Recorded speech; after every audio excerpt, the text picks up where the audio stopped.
दोस्तों, दक्षिण भारत के 5 राज्यों को मिलाकर आंध्र प्रदेश, केरल, कर्नाटक, तेलंगाना और तमिलनाडु में कुल लोकसभा की सीटें 129 हैं, जबकि उत्तर भारत के महज 2 राज्यों को ही जोड़ दे तो 120 सीटें लोकसभा की आती हैं। इसमें उत्तर प्रदेश और बिहार शामिल है। लोकसभा सीटों की असमानता का यह मुद्दा दक्षिण भारत की राजनीति में नया नहीं है, लेकिन जैसे जैसे साल 2026 करीब आ रहा है तो दक्षिण भारत के नेता केंद्र सरकार पर, मोदी सरकार पर भेदभाव करने का आरोप लगाते हुए हमलावर हैं। दोस्तों, आगे बढ़ने से पहले हमारे यूट्यूब चैनल सर्वर टाइम्स को सब्सक्राइब जरूर कर लें।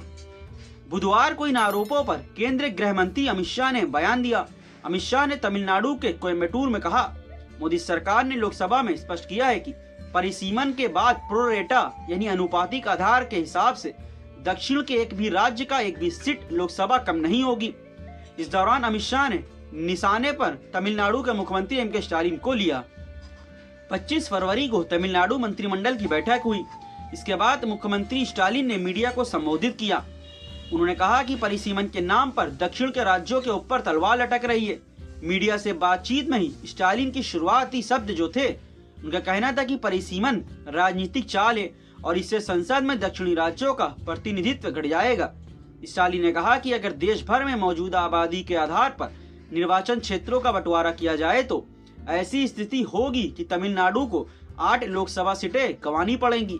इसका मतलब ये है कि तमिलनाडु में अभी 39 सांसद नहीं रहेंगे, वहां महज 31 सांसद रह जाएंगे, यानी आध घट जाएंगे।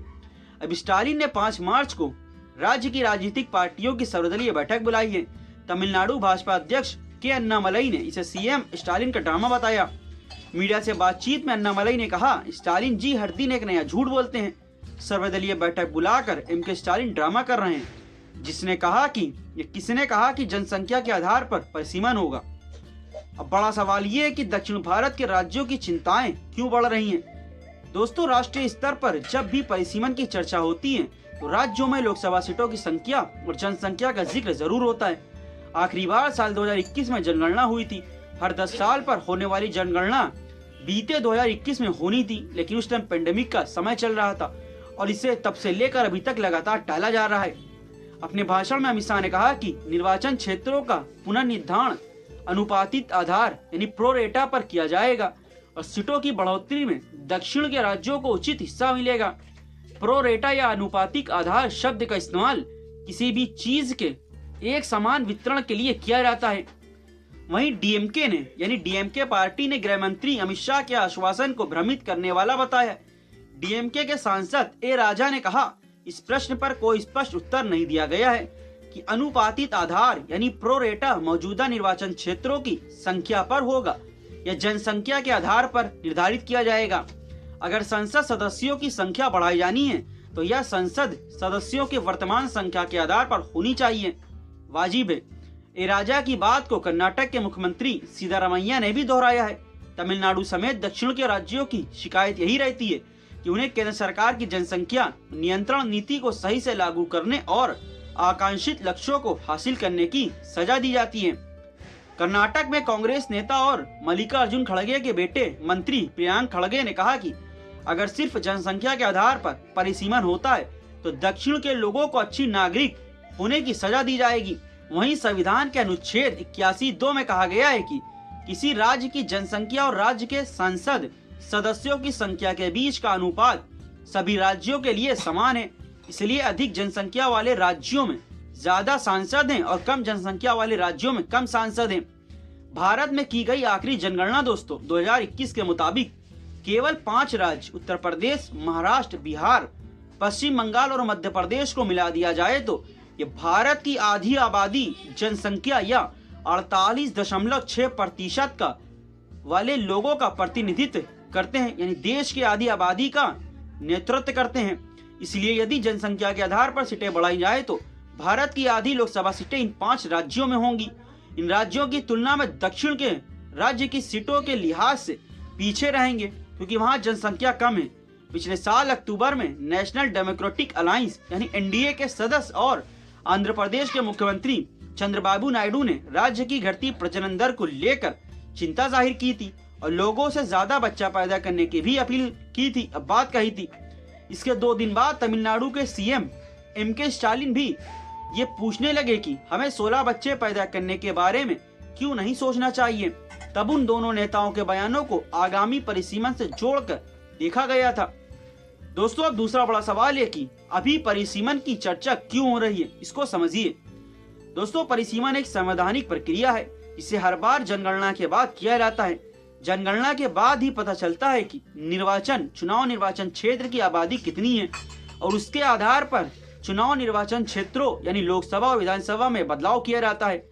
इसके लिए परिसीमन आयोग का गठन किया गया है।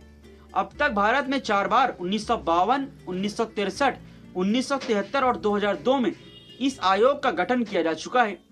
इस आयोग को संविधान द्वारा शक्तियां और स्वायत्तता प्रदान की गई हैं। उनके लिए गए फैसलों को या निर्णयों को किसी भी अदालत में चुनौती नहीं दी जा सकती है। 1952 में कुल 489 लोकसभा सीटें थी और 1973 में सीटों की संख्या 543 हो गई। साल 1976 में पूर्व प्रधानमंत्री इंदिरा गांधी ने 42वें संशोधन के जरिए परिसीमन पर 25 साल के लिए रोक लगा दी थी। इसके बाद 2001 में जनगणना हुई और 2002 में परिसीमन आयोग का गठन हुआ, लेकिन तत्कालीन प्रधानमंत्री अटल बिहारी वाजपेयी ने 84 सालवां संशोधन कर इस 25 साल के लिए और टाल दिया था। भारतीय निर्वाचन आयोग की वेबसाइट के अनुसार साल 2001 के संविधान संशोधन के अनुसार लोकसभा सदस्यों की संख्या 2026 के बाद ही बढ़ाई जा सकती है। अगर जनगणना हमेशा की तरह होती है तो 2026 के बाद अगली जनगणना 2031 में आयोजित की जाती है। चूंकि 2021 में जनगणना नहीं हुई, इसलिए संभावना है कि जनगणना 2026 के बाद की जा सकती है और उसके आधार पर अगले कुछ सालों में निर्वाचन क्षेत्रों का पुनः निर्धारण किया जा सकता है। अब तीसरा बड़ा सवाल है कि परिसीमन से किसे होगा फायदा, किसे नुकसान। अगर मौजूदा परिस्थिति में लोकसभा सीटों की बात की जाए तो कुछ इस तरह से दिखती हैं, जिसको आप ग्राफिक्स के जरिए अपनी स्क्रीन पर देख रहे हैं।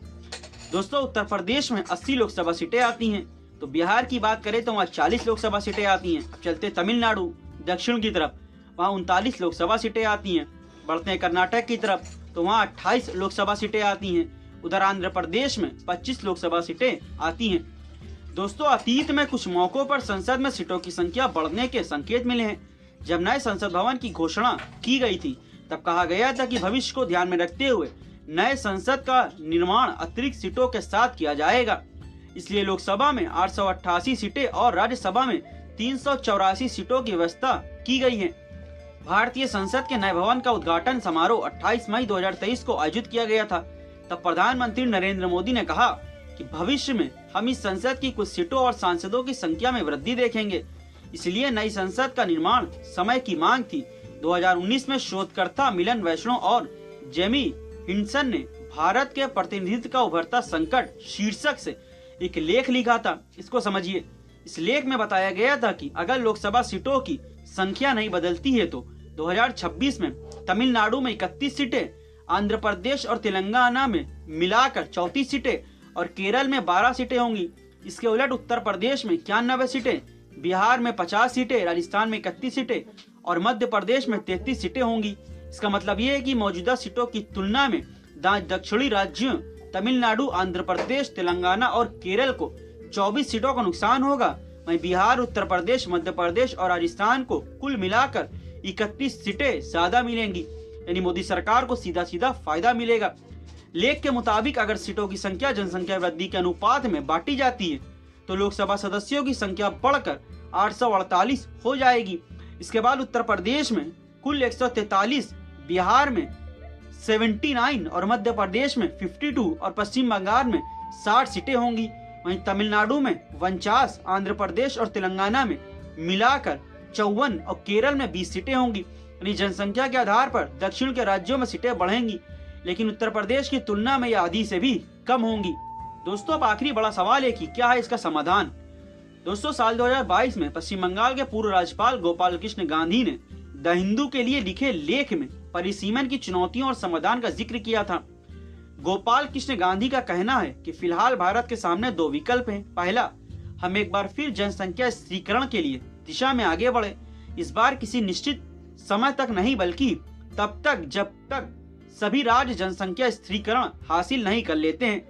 दूसरा, विशेषज्ञों की मदद से यूरोपीय संसद के लिए गणितीय रूप से तैयार कैम्ब्रिज कंप्रोमाइज की तर्ज पर एक मॉडल तैयार करें। हालांकि यह विकल्प पूरी तरह से भारत पर लागू नहीं हो सकता है, लेकिन इसका अध्ययन जरूर किया जा सकता है। भारत की परिस्थितियों को देखते हुए गांधी पहले वाले विकल्प को ज्यादा प्रभावी मानते हैं। नॉर्थ वर्सेस साउथ यानी इंडियाज ग्रेट डिवाइड किताब के लेखक नीलकांतन आरएस का कहना है कि फिलहाल इस समस्या का कोई समाधान नहीं है। नीलकांतन कहते हैं, अगर हम निर्वाचन क्षेत्रों की संख्या परिवर्तित रखते हैं यानी इसमें परिवर्तन नहीं करते हैं, तो उत्तरी राज्यों से यह कहने जैसा होगा कि अपनी गलतियों का फल भोगो। यदि हम जनसंख्या के आधार पर निर्वाचन क्षेत्रों की संख्या बढ़ाते हैं तो दक्षिणी राज्यों का प्रतिनिधित्व कम हो जाएगा। इसलिए यह समस्या का कोई समाधान नहीं है। आगे नीलकांतन का मानना है कि इस मुद्दे को अलग तरीके से देखा जाना चाहिए। उनका कहना है कि केंद्र सरकार की शक्तियों में भारी कटौती की जानी चाहिए। ज्यादातर फैसले राज्य और पंचायत स्तर पर लिए जाने चाहिए, तभी केंद्रीकृत शक्ति का महत्व कम होगा। मौजूदा माहौल में ऐसा करना स्थायी समाधान हो सकता है। हालांकि संविधान में फिलहाल जनसंख्या के अनुपात में निर्वाचन क्षेत्र का प्रावधान है। दोस्तों, आपको आज का वीडियो कैसा लगा नीचे कमेंट करके हमें जरूर बताएं, और हाँ, वीडियो अच्छा लगा इसे लाइक और शेयर करना ना भूले। साथ ही हमारे YouTube channel server time subscribe करो, ज्वाइन भी करें, ताकि इस तरह के महत्वपूर्ण और गहन विषयों पर एक साथ हम लोग चर्चा कर सके। तो फिर मिलेंगे कुछ और नई खबरों के साथ, कुछ और महत्वपूर्ण मुद्दा होगा। अभी इजाजत दे। जय हिंद।